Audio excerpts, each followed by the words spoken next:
Bonjour, je suis Miss Rouge à Lèvres, professeure de couture.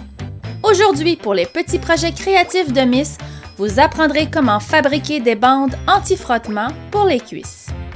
Vous n'êtes pas tanné d'avoir les cuisses qui collent durant les périodes estivales?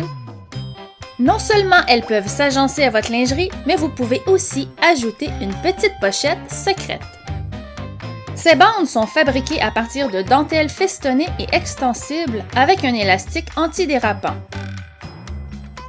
La liste des matériaux requis ainsi que le résumé des étapes vous est offert gratuitement en document PDF sur notre portail de cours en ligne. Pour couper la dentelle, vous aurez besoin de ciseaux à tissu et de ciseaux pélicans. Pour couper les élastiques, il est suggéré d'utiliser un ciseau tout usage pour ne pas abîmer vos beaux ciseaux. Utilisez des épingles à pointe fine de préférence. Mes marques coup de cœur sont Prim, Dritz et Clover. Vous aurez besoin d'une aiguille de type stretch ainsi qu'un fil de polyester tout usage de bonne qualité. Pour ce qui est des élastiques, ils doivent être antidérapants avec du silicone pour bien tenir dans le haut de la cuisse. Je les ai tous essayés, ils tiennent tous très bien, alors je prends ce qui me tombe sous la main. Pour coudre ce type d'élastique, vous aurez besoin d'un entoilage transparent appelé aquafilm qui fond dans l'eau. En déposant une bande de cette pellicule, cela empêchera votre pied de biche de coller sur le silicone. Pour ce projet, vous devez utiliser de la dentelle extensible festonnée avec une lèse entre 150 et 200 mm.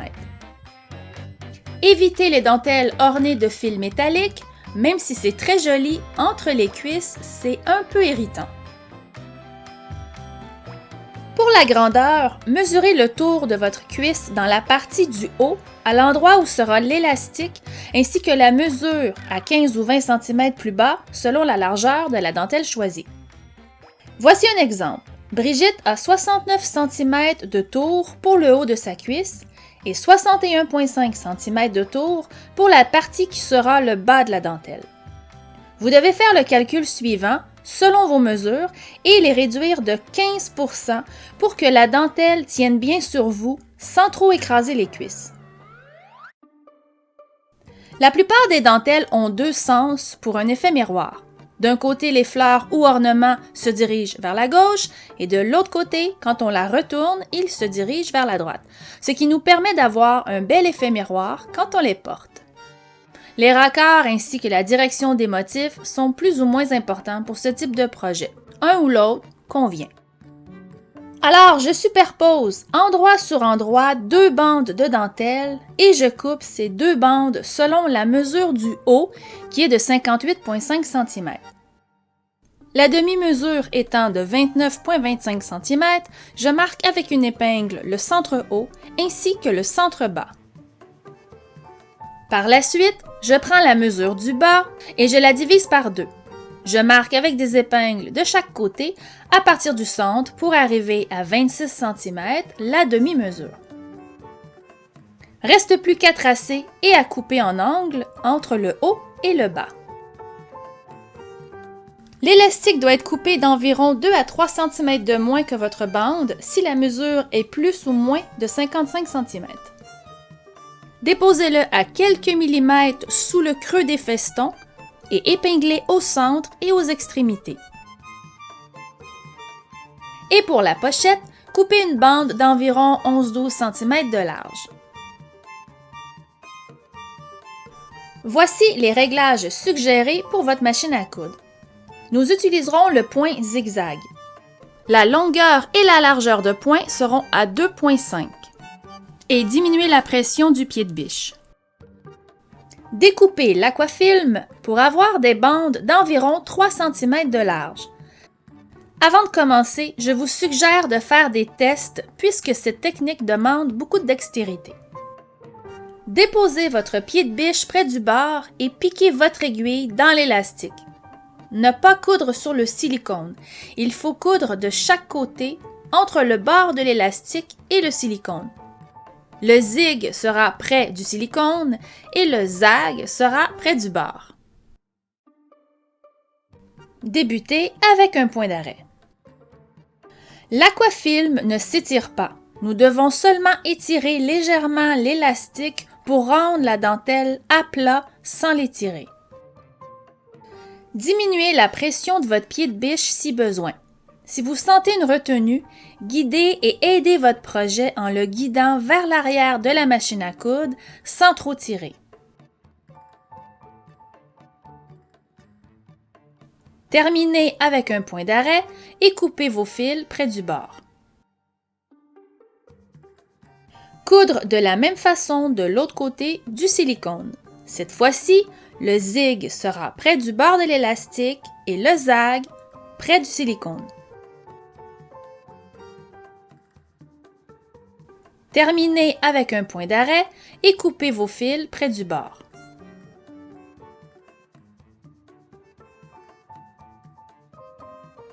La pochette ne doit pas embarquer sur l'élastique.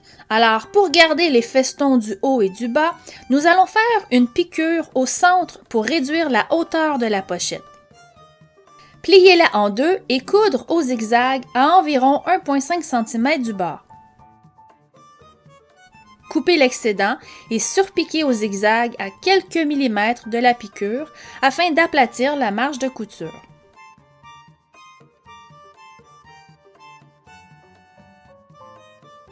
Épinglez la pochette vers le centre d'une des bandes et trouvez un bon alignement pour les festons du bas.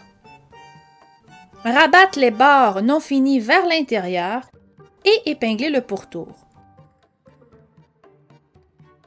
Surpiquez de chaque côté ainsi que dans le bas. Vous pouvez utiliser le bout de votre couturomètre pour vous aider. Piquez, pivotez et continuez. Évitez d'y insérer par contre des objets trop lourds si vous voulez que les bandes tiennent bien en place. Terminez avec un point d'arrêt et coupez vos fils.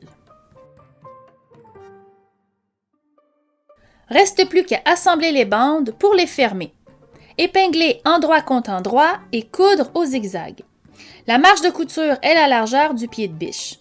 Débutez et terminez avec un point d'arrêt.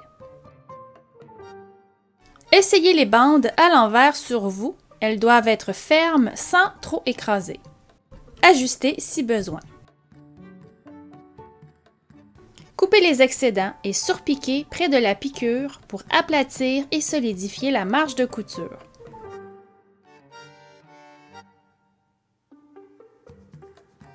Pour un meilleur soutien ou si la dentelle est très délicate, vous pouvez doubler les bandes avec le même mèche qu'on utilise en lingerie. Cette technique s'adresse par contre aux couturières expérimentées en lingerie.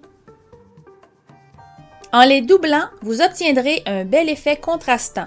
Cependant, le calcul pour la mesure de la dentelle sera de 10% de moins que les mesures de votre cuisse au lieu de 15%. À vous d'essayer et de comparer ce qui vous convient le mieux. Voici rapidement les étapes. Coupez le mèche de la même largeur et longueur que la dentelle. Épinglez le mèche à plusieurs endroits sur l'envers de la dentelle.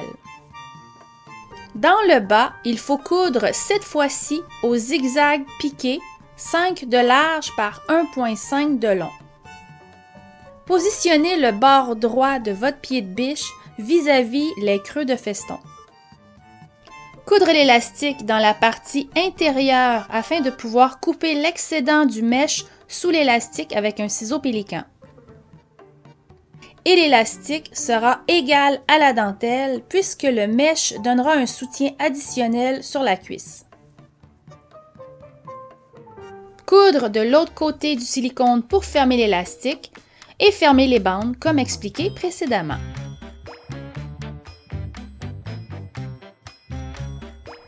Immergez vos bandes dans de l'eau chaude pour faire fondre l'aquafilm. Vous retrouverez immédiatement l'élasticité.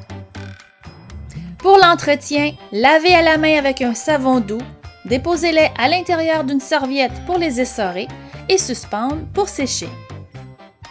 Nettoyez la bande de silicone avec de l'alcool avant chaque utilisation pour enlever toute trace de peau morte, de gras ou de poussière accumulée dans votre tiroir. Vous avez aimé? N'hésitez pas si vous avez des questions et envoyez-moi une jolie photo.